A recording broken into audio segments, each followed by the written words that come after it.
तो ये है आपका असली स्वरूप। विवाह की पहली रात जब सम्राट ने हमें आपके बारे में बताया था तो मन में पहला विचार यही आया कि आप दिखती कैसी होंगी। शायद इतनी खूबसूरत कि सम्राट आपके समक्ष अपना सब कुछ हार गए। सच मानिए हमें आपसे बहुत ईर्ष्या हुई, लेकिन जब हमने आपको दासी के रूप में देखा तो कभी कल्पना भी नहीं की थी कि आप वही स्त्री होंगी। रानी नूर। सम्राट, निश्चिंत रहिए आप। हम आपकी इस मिलन की रात को खराब करने के इरादे से नहीं आए, बल्कि हम तो रानी धर्मा का स्वागत करने आए हैं। पहले हमें आपका स्नेह पाने के लिए इनकी यादों से लड़ना पड़ता था, लेकिन अब सुकून है कि ये साक्षात हमारे सामने है।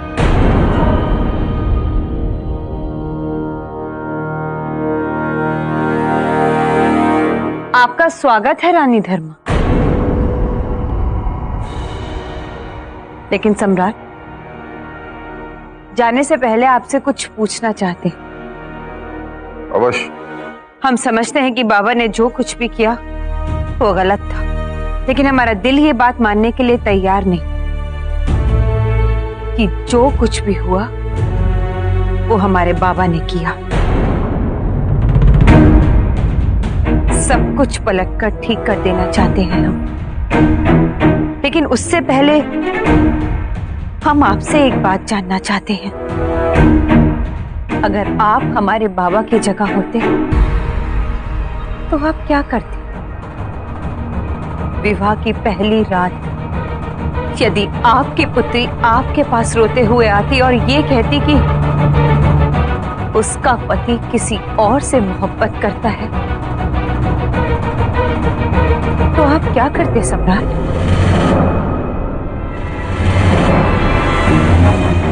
हमारे भाई ने आपके प्राणों की रक्षा के लिए अपने प्राणों की आहुति दी। हमारे बाबा आपके राज्य के सेनापति बनकर सारी जिंदगी अपनी जान खतरे में डालते रहे। अपना कोषागार, अपनी सेना, सब कुछ आपको दे दिया। बदले में आपने उनके साथ क्या किया? उन्हें क्या दिया?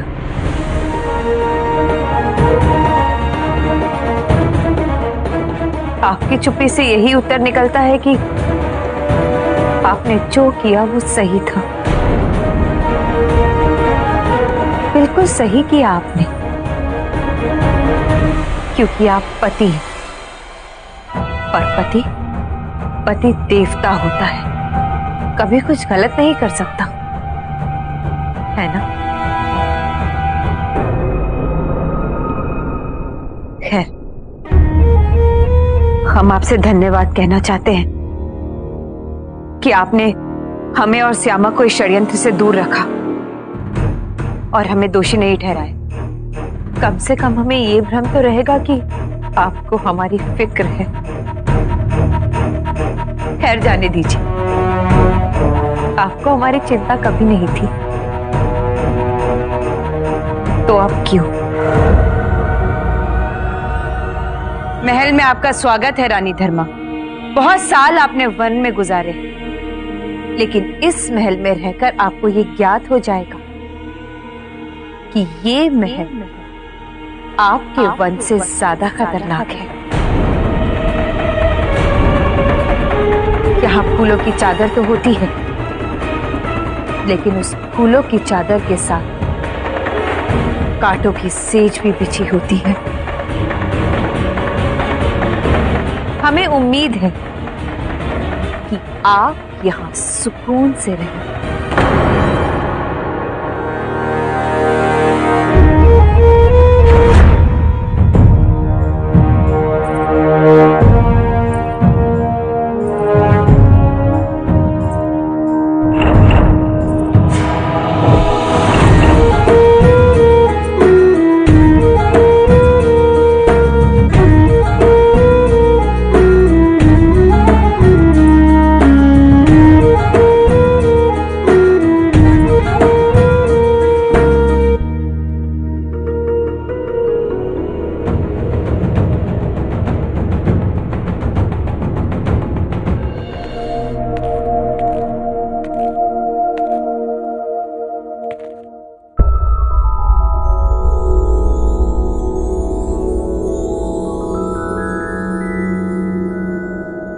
आप लोग यहाँ किस लिए खड़ी हैं?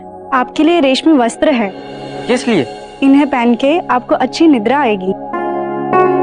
आपके लिए गर्म दूध लाए हैं ताकि इसे पीने के पश्चात आपको अच्छे स्वप्न आए। रात्रि में मैं पंखा चलाऊंगी ताकि आप आराम से सो सकें। मैं चैन से सो सकूं, इसलिए आप लोग रात भर जागेंगी। हाँ राजकुमार। किंतु मुझे इसकी आवश्यकता नहीं है। नींद तब नहीं आती है जब कोई व्यक्ति व्यथित हो, उससे कोई चिंता हो। किंतु आज मेरे जीवन की सबसे बड़ी चिंता दूर हो गई है। आज मुझे पूरा विश्वास हो गया कि मेरी माँ सुरक्षित है, इसलिए आज मैं बहुत चैन से सोने वाला हूँ। ठीक है, अब आप लोग भी जाइए और विश्राम कीजिए। अब आप राजकुमार हैं और हम सब आपकी सेवा में हैं। हमें हमारा कर्तव्य पूरा करने दे। मेरे आदेशों का पालन करने के लिए आप लोग बाध्य हैं ना? तो फिर मेरा आदेश ये है कि आप लोग यहाँ से प्रस्थान कीजिए। मुझे एकांत चाहिए।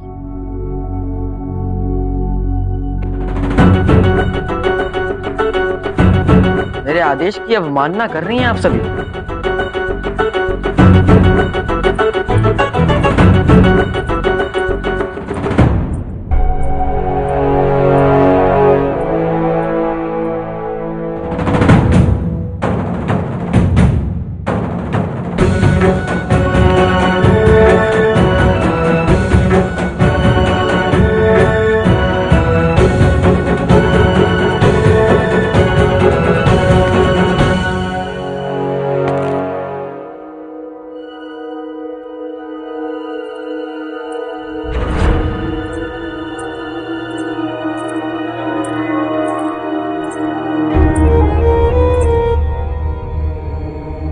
अच्छा है, तुम आंसू पोंछ कर यहाँ आई हो ना, नहीं तो लक्ष्य पर बनी दृष्टि धुंधली होने का भय हो जाता है। आपने अपने मकसद के लिए सिर्फ अपने पुत्र को खोया है राजमाता, लेकिन हमने अपने मकसद के लिए अपने भाई, अपने पिता को और अपनी मोहब्बत को खोया है, लेकिन अब अपने पुत्र को नहीं खोना चाहते।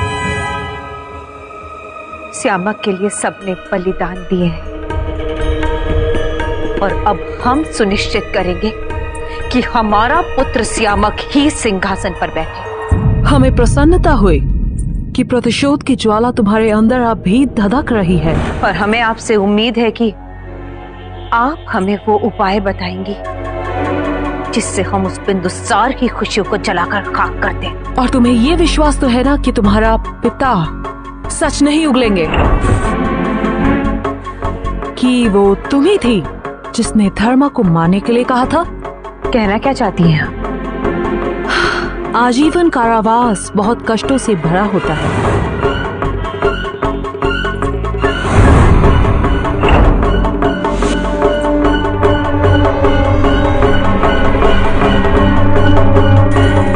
मीर खामोश रह पाएंगे? यदि बिंदुसार की दया पाने के लिए मीर ने अपना अपराध स्वीकार कर लिया तो तब क्या होगा?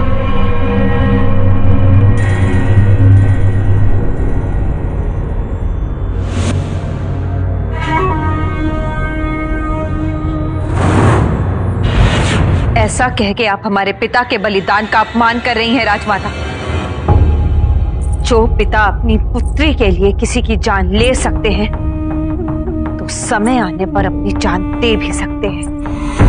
और अगर आपको ये लगता है कि हमारे बाबा अपनी जान बचाने के लिए हमसे गद्दारी करेंगे, तो ये तय है कि आप यूनानियों ने हम खुरासानियों को कभी समझा ही नहीं।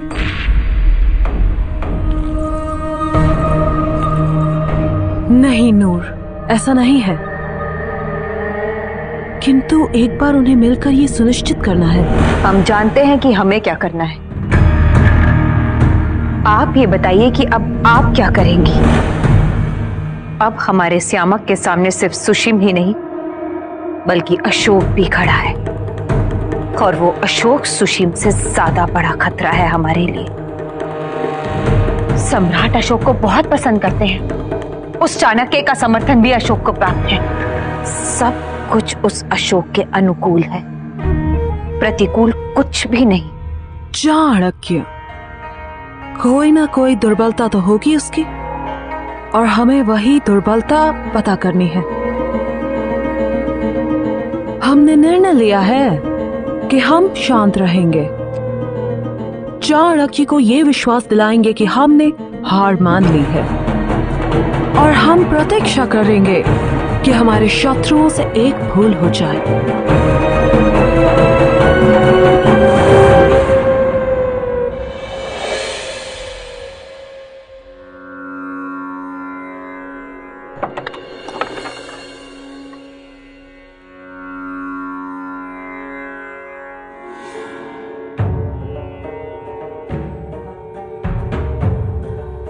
राजकुमार अशोक, आओ पुत्र। अखंड मंडलाकारं तस्मै श्री गुरवे नमः। आचार्य, कम से कम आप तो दूसरों की भांति व्यवहार न करें। मैं जानता हूं कि एक दिन में सब कुछ परिवर्तित हो गया, किंतु मैं तो वही अशोक हूं। पुत्र, जिस प्रकार दुग्ध में शर्करा मिश्रित होने के पश्चात दुग्ध और शर्करा को विभक्त नहीं कर सकते, उसी प्रकार राजकुमार और अशोक को अब विभक्त नहीं कर सकते। पुत्र, अभी तक तुम्हें कोई नहीं जानता था, अब हर एक की दृष्टि तुम पर है। सबको तुमसे अपेक्षाएं होंगी जो इससे पूर्व कभी नहीं थी।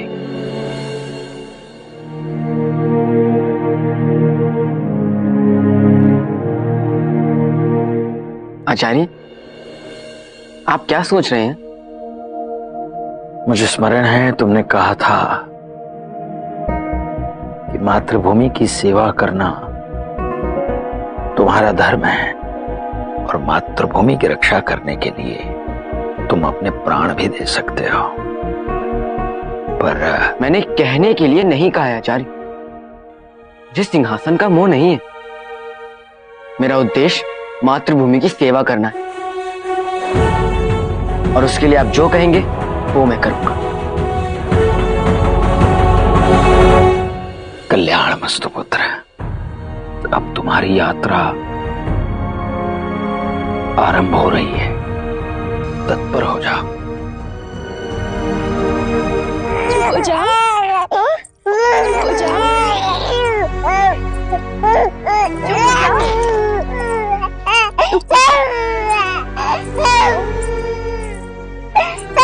मैं जानती हूँ तुम माँ के लिए रो रहे हो, कि तुम मैं वापस नहीं आ सकती। मुझे अब कोई वापस नहीं ला सकता। समझ रहे हो? हो जाओ।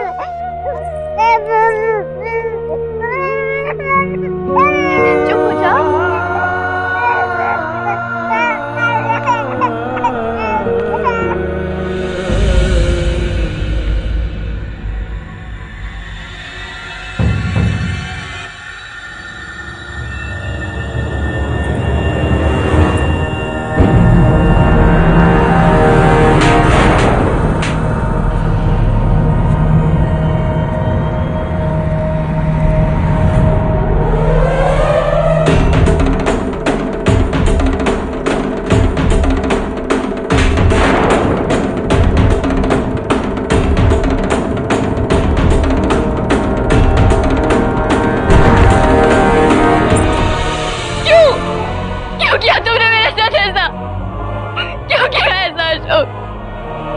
मुझे क्षमा कर दीजिए राजकुमारी अहंकार। मेरे पास कोई विकल्प नहीं था। प्रश्न मेरी माँ और मातृभूमि की सम्मान का था। तुमने मुझसे झूठ क्यों बोला अशोक? क्यों मुझे सत्य नहीं बताया कि तुम्हें मेरी माँ से खतरा है? क्या तुम ये समझ सकते हो कि मुझ पर अभी क्या बीत रही है? तुमने अपने लाभ के लिए मेरे विश्वास के साथ खेला है। पहले माँ ने अपनी मातृभूमि के लिए मुझे सुशीम को सौंप दिया, और फिर तुमने भी अपनी मातृभूमि के लिए मेरा उपयोग किया अशोक। पहले मुझे लगता था कि तुम इन सबसे भिन्न हो, किंतु अंत में तुम भी एक राजकुमार निकले जिसे अपने राज्य के हित के लिए एक कन्या की भावनाओं से खेलने में कुछ भी अनुचित नहीं लगता है। मैं जानता हूं मैंने आपको ठेस पहुंचाई, किंतु मेरा विश्वास करिए, मैं ऐसा नहीं करना चाहता था। किंतु जो कुछ भी हुआ है अशोक, तुम उसे बदल तो नहीं पाओगे ना? क्या तुम मेरी माँ को वापस ला सकते हो? बोलो। नहीं ना? मेरे जीवन में जो कुछ भी घटित हो रहा है, क्या तुम उसका समाधान बता सकते हो अशोक? अच्छा होता मैं उसी दिन मर जाती। क्यों बचाया तुमने मुझे? वही मरने दिया होता ना मुझे। अब मैं जीवित भी रहूं तो किसके लिए? किसके लिए अशोक? आपके जीवित रहने का सबसे बड़ा उद्देश्य आपके पास है राजकुमारी। राजकुमारी, मां के बिना जीवन कैसा होता है मैं भली भांति जानता हूं। उस समय सम्राट ने मुझे मातृभूमि के लिए जीने और मरने का लक्ष्य प्रदान किया और उसे मैंने अपनी प्रेरणा बना ली। इसी प्रकार आपको भी अपने भाई के लिए जीना होगा।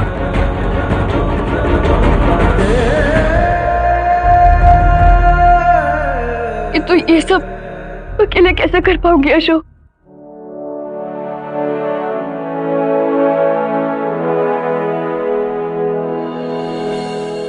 किसने कहा कि आप अकेली हैं? आपका ये मित्र आपके साथ सदैव है।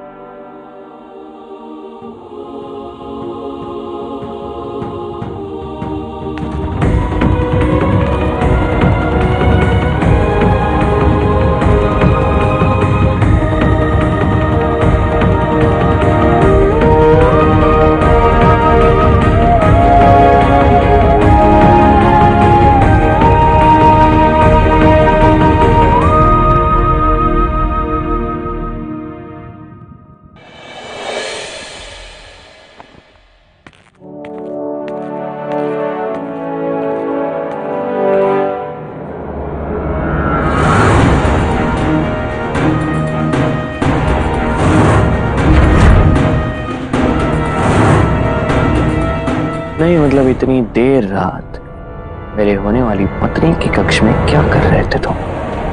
जैसा आप समझ रहे हैं वैसा कुछ नहीं है भ्राता। मुझे भ्राता करके संबोधित मत करो, तुच्छ प्राणी। ये आप क्या कह रहे? तुमने झूठ कहा मुझसे। क्योंकि मैं विवश था, मेरे समक्ष कोई विकल्प नहीं था। एक बात ध्यान से सुन लो, मैं तुम्हारी बातों में नहीं फंसने वाला। तुम जितने सीधे बनते हो उतने सीधे तुम हो नहीं, मैं अच्छी तरह समझ चुका। चलो यदि तुम मुझे बता नहीं सकते थे कि मैं तुम्हारा भाई हूं, पर तुम्हें तो पता था, फिर क्यों तुमने मुझसे सहायता न लेने की सोची? मैं तुम्हारी सहायता ही करता। मैंने कहा था मैं अपना पूरा सहयोग दूंगा, फिर क्यों मीर खुरासन को पकड़ने की योजना के बारे में तुमने मुझे नहीं बताया? बोलो। मैं बताता हूं क्यों।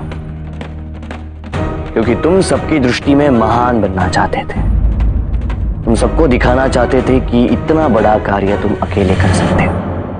आप पुनः मुझे समझने में भूल कर रहे हैं। हाँ, ये सत्य कहा तुमने। मैं पुनः तुम्हें अच्छी तरीके से पहचान नहीं पाया। मैं तुम्हें केवल तुच्छ समझता था, पर आज समझ में आ रहा है कि तुम केवल तुच्छ नहीं, नीच भी हो। एक ऐसा नीच जिसने सिंहासन के लोभ में अपने मां के प्राण दांव पर लगा दिए। जाता!